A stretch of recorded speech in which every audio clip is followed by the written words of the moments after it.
6월 4일 오늘 만나 성경 말씀은 역대상 5장 1절에서 2절, 19절에서 20절, 25절에서 26절 말씀입니다. 이스라엘의 맏아들 르우벤의 아들은 다음과 같다. 르우벤은 맏아들이지만 그의 아버지의 잠자리를 더럽혔으므로 그의 맏아들의 권리가 이스라엘의 아들인 요셉의 아들들에게 넘어갔고 족보의 맏아들로 오르지 못하였다.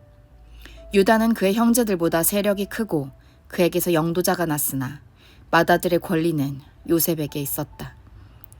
그들이 하갈 사람과 여두루와 나비스와 노답과 싸울 때에 하나님께서 도우셔서 하갈 사람과 이들의 모든 동맹군을 그들의 손에 넘겨주셨는데 이것은 그들이 싸울 때 하나님을 믿고 그에게 부르짖었으므로 하나님이 그들의 부르짖음을 들어주셨기 때문이다.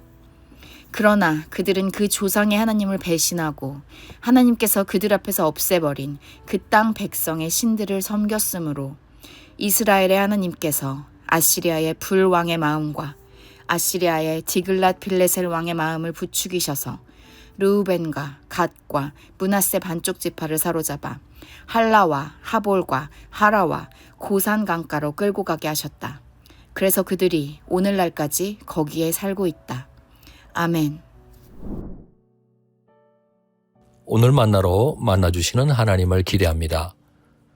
하나님께서는 역대기를 통해 바벨론 포로에서 귀환한 선민들의 정체성을 확립해 주실 뿐만 아니라 다윗 언약에 기초한 번영을 약속하고 계십니다.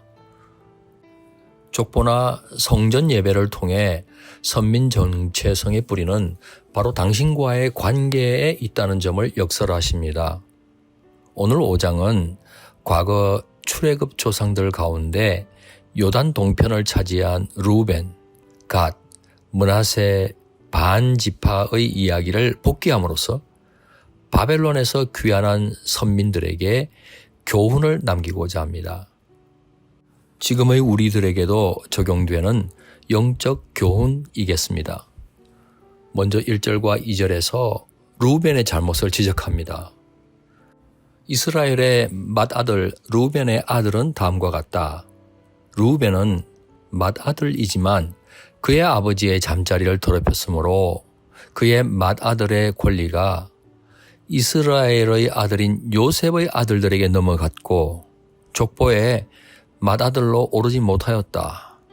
유다는 그의 형제들보다 세력이 크고 그에게서 영도자가 났으나 맏아들의 권리는 요셉에게 있었다. 르우벤은 야곱의 장자였습니다. 당연히 특별한 지위와 복을 받을 권리가 있었습니다. 하지만 아버지의 첩과 동침하는 죄를 범하고 장자의 명분을 잃고 말았습니다.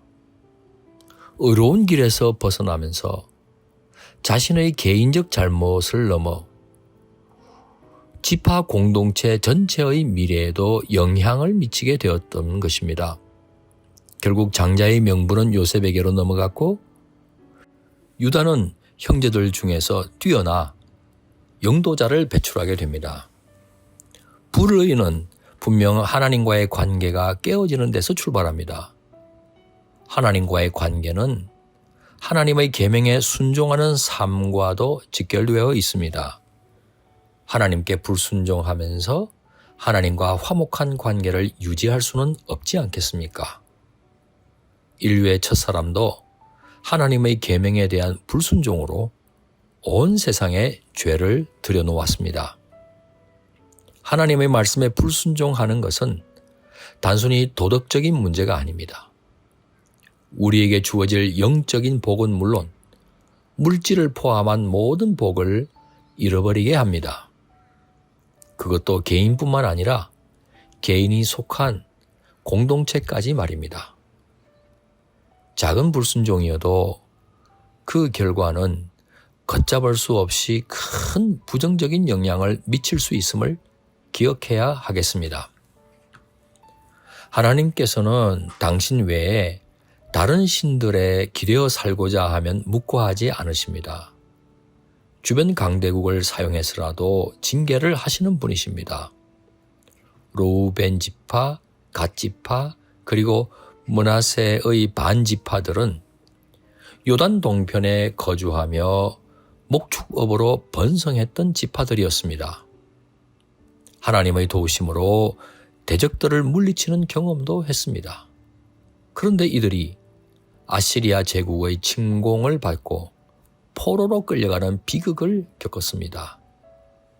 그 이유는 아주 간명했습니다. 여호와 하나님 외에 그 땅의 신들을 섬겼기 때문입니다. 한 번의 불순종이 작은 균열을 만들지만 그 불순종이 계속되면 결국 돌이킬 수 없는 파멸로 이어질 수 있음을 역대기는 경고하고 있습니다. 우리가 하나님의 말씀을 무시하고 우리 자신의 욕심대로 살아갈 때 결국 우리의 삶도 무너지고 영적인 황폐함을 경험하게 될 것입니다. 하지만 그 와중에서도 역대기는 소망을 제공합니다. 그 소망은 오직 하나님께 있음을 알려줍니다.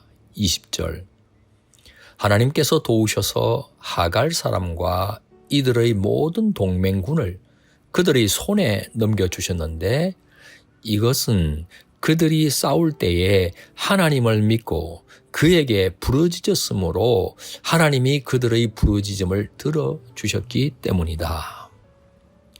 그들이 진심으로 하나님을 의지하여 하나님의 도우심을 구했을 때 하나님께서는 전쟁에서 승리를 허락하셨습니다.